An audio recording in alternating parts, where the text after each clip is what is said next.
When we learned about verb inflections in Module 2 of our course, we learned two specific pieces of information that every inflection tells us when we see it on a Latin verb. The first thing we learn is that the inflection tells us what tense the verb is in.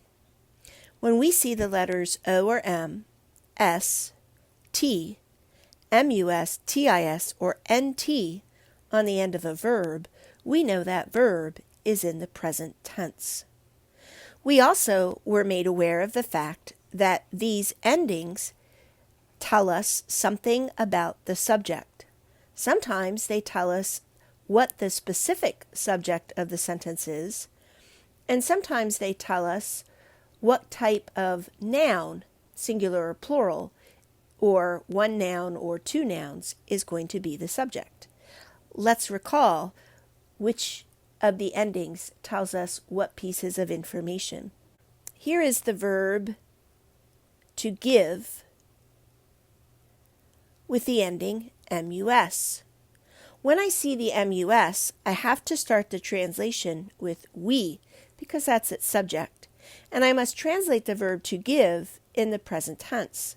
So I can say we give, we are giving. I could even say we do give.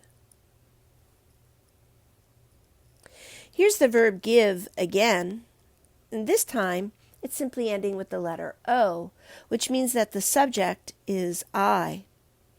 I give, I am giving,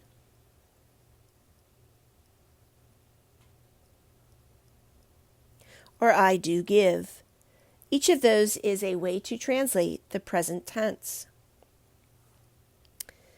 If we see S, or remember TIS on the end of the verb, the subject is you.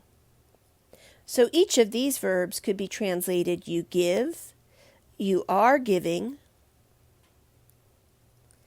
or you do give.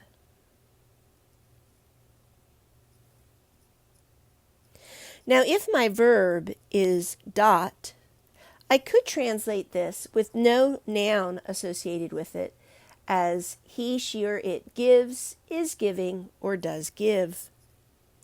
But as soon as I place a nominative case noun with it, I now have a new subject, not a pronoun.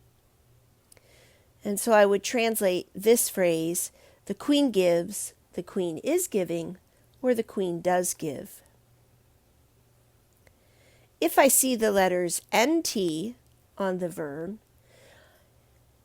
without a noun present, I will translate the verb, they give, they are giving, or they do give.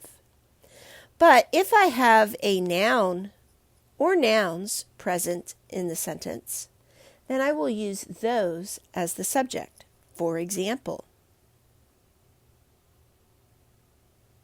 here I have a nominative plural noun. The boys give.